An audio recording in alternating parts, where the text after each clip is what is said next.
결국 국민이 승리했습니다. 불법 비상계엄 사태로 촉발된 탄핵소추안이 14일 오후 국회 본회의를 통과했습니다. 집회에 나온 한국인들은 서로를 껴안고 눈물을 흘리며 기쁨을 나누었습니다. 지난 일주일 내내 한국을 주목하던 외신들은 일제히 한국에 대한 기사를 쏟아내고 있는데요. 전 세계를 통틀어 본 적 없는 민족이라는 것입니다. 전 세계가 한국을 주목하고 있습니다. 일상의 평화를 깨트린 계엄령에 대한 평범한 한국인들의 평화적 반발은 한국의 민주주의가 얼마나 성숙하고 독창적인지를 전 세계에 뚜렷하게 보여주었습니다. 그리고 한국의 시위 문화는 이제 단순한 저항의 형태를 넘어 전 세계의 놀라움과 감탄을 자아내는 하나의 예술적이고 평화적인 민주주의 퍼포먼스로 자리 잡고 있습니다. 외신들은 연이어 한국의 정치 상황에 대해 비중 있게 다루고 있습니다. 특히 영국 가디언은 한국인들은 민주주의를 소중히 여긴다는 것을 보여주었다. 그들은 지금 그것을 행사할 수 있어야 한다며 한국의 상황을 다뤘습니다.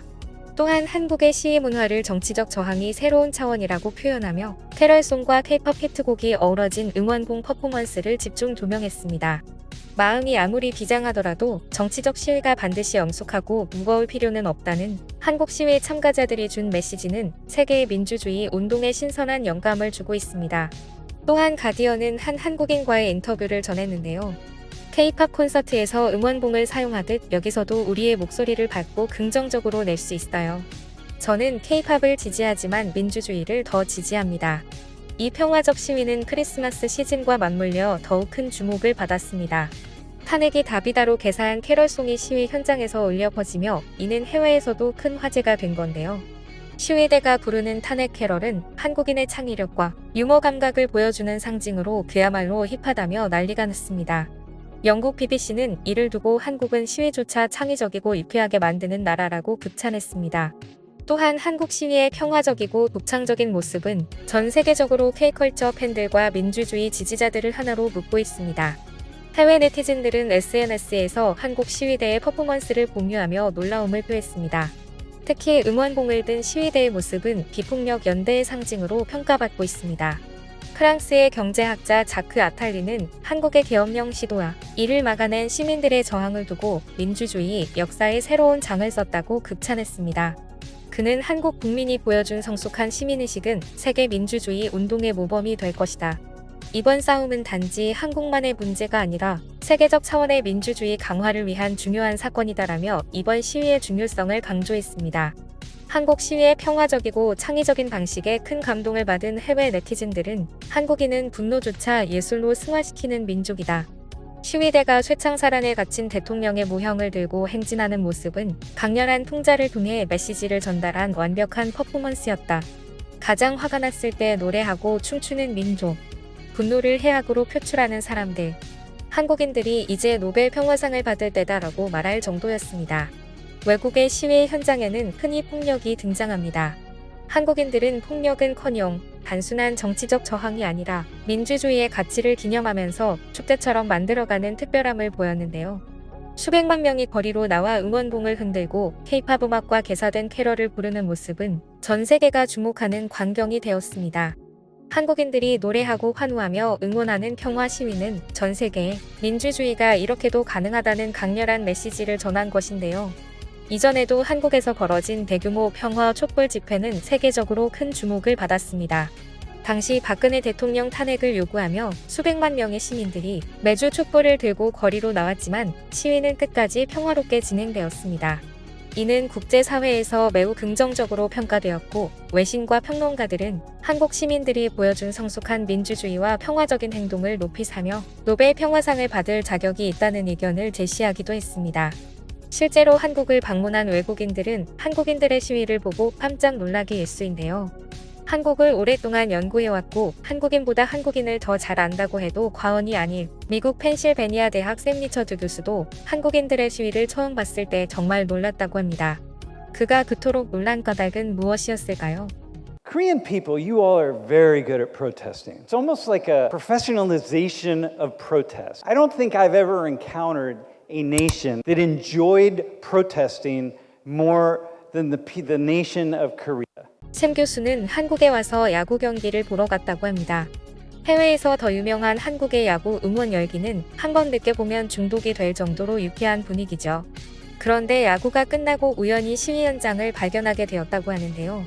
And it was a really fascinating experience. And I really enjoyed watching the different sides. And the local team was playing Incheon. And so, there was fans from both sides. And I watched how, people had signs and everything was coordinated. And I've been to some protests here in Korea. And not that I was protesting, but I just kind of happened upon them. And because I'm a sociologist, if I see something happening, I'm going to go right toward it because I'm fascinated by anything that's happening that is out of the ordinary. And I think, wow, this is really a fascinating thing. Look at how people, and I couldn't tell what was really going on.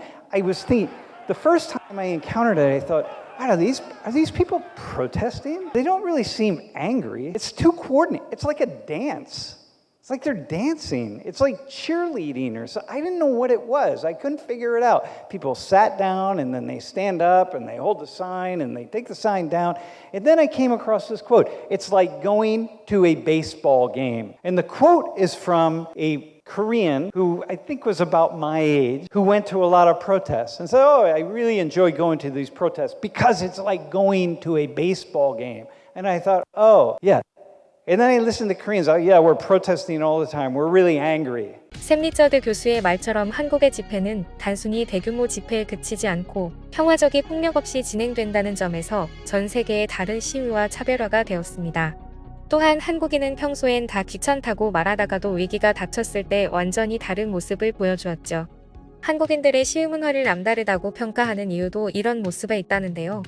한국인들의 굳건한 단결력과 법적 절차를 존중하며 문제를 해결하려는 태도는 많은 나라에서 민주주의를 실현하는 데 귀감이 되었습니다. 또한 국민이 용감하게 목소리를 내고 헌법에 따라 탄핵이 진행되며 법적 심판을 통해 정권 교체를 이루어내는 과정을 통해 평화로운 방법으로도 사회적 변화를 이끌 수 있음을 보여준 기준이 된 것입니다. 한국이 민주주의와 시민의식의 새로운 기준을 세우며 전 세계에 희망과 영감을 주는 나라로 우뚝 선 가운데 최근 한국 기업의 특이한 행보에 대해 역사상 전례 없는 일이라며 해외 반응이 뜨겁습니다. 그 처음은 해외명 경매 사이트로부터 시작되었는데요. 한국은 오랜 아픈 역사를 겪으며 그동안 수많은 한국의 역사 유물들을 빼앗겨왔습니다. 더욱 심각한 건 이런 경매 사이트들을 통해 한국이 아닌 또 다른 해외로 거래가 지속되었고 누군가 나서서 막지 않는 이상 영원히 한국 땅에 돌아오지 못할 심각한 상황에 처해 있었는데요. 이 유물들에는 조선시대 도자기를 비롯한 한국전쟁 당시의 유물들이 많이 있었으며 낯선 국가에 위치해 있는 것을 확인할 수 있습니다. 더군다나 여전히 한복, 김치, 영토 등 자신들의 것이라며 우겨대는 국가들 또한 즐비하기에 더욱 위험한 상황이었죠. 그런데 이때 갑작스럽게 나타난 한국 기업이 있습니다. 한국의 유물을 들여오겠습니다. 해당 기업은 현재 거래가 되고 있는 한국의 유물을 되찾아 대한민국 국민들의 이름으로 박물관에 기증할 것임을 선포했고 실제 한국의 유물들을 들여오기 시작했는데요. 알고 보니 해당 기업은 수년간 한국의 역사가 왜곡되지 않도록 세계에 알려왔던 곳으로 한국 전쟁 역사 왜곡을 시도한 중국인에게 맞선 적이 있으며 국가를 대신해 해외 참전국에 감사를 표하는 등 여러 화제가 되었던 기업이었습니다. 해당 기업의 이름은 인프레시로 올해 중국인이 중국은 6.25 전쟁 당시 한국을 도왔던 고마운 국가라는 항리원조를 주장하자 중국은 절대 참전국이 될 수 없다라는 강경한 답변과 함께 그들에게 한국의 역사를 중국어로 번역까지해 참교육을 시켜 큰 화제가 되기도 했죠.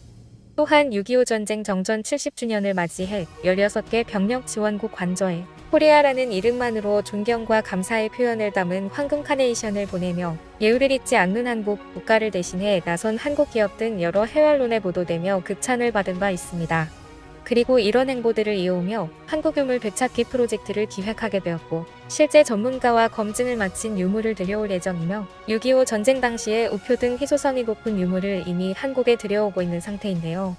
그리고 현재 생활고로 씻지 못하고 한 끼 식사조차 어려운 참전용사들에게 다방면의 지원을 하여 제2의 삶을 선사하고 그 범위는 어느새 머나먼 에티오피아까지도 뻗어나가고 있습니다. 이에 해외 네티즌들이 기업을 넘어 한국이란 국가까지 극찬하고 나서고 있는 것이죠. 또한 현재 수많은 한국인들도 인프레시의 행보에 동참하며 여러 기적을 만들어 나가고 있습니다. 인프레시는 얼마 전 땡스 투 리멤버, 기억이란 주제의 후드티를 선보였습니다. 해당 후드티의 뒷면에는 대한민국을 지켜준 참전용사들의 노고에 대한 감사함을 새겼으며 옆면의 태극기 포인트로 한국의 밑 또한 알리고 있는데요. 그리고 심플한 디자인으로 일상 속 착용하기 쉽게 디자인되어 많은 이들에게 역사를 기억하는 첫걸음이 되도록 하고 있습니다. 더욱 뜻깊은 건 해당 상품이 수익금 일부가 참전용사에게 후원되며 모든 후원금을 동참해준 한국인들의 이름으로 전달하고 있습니다. 현재 인프레쉬를 통해 한국전쟁의 역사가 더욱 알려지며 한국을 위해 헌신한 참전용사들에게 따뜻한 도움의 손길이 이어지고 있습니다. 이번 한국유물 되찾기 프로젝트까지 정말 많은 걸 변화시키고 있는데요. 저도 한국인으로서 함께 동참하였으며 인프레쉬에 많은 관심과 응원 부탁드립니다. 후원 후드티의 구매처는 고정 댓글에 남기겠습니다. 감사합니다. 지금까지 꿀튜브였습니다. 오늘 영상이 도움되셨다면 구독과 좋아요 부탁드리고요.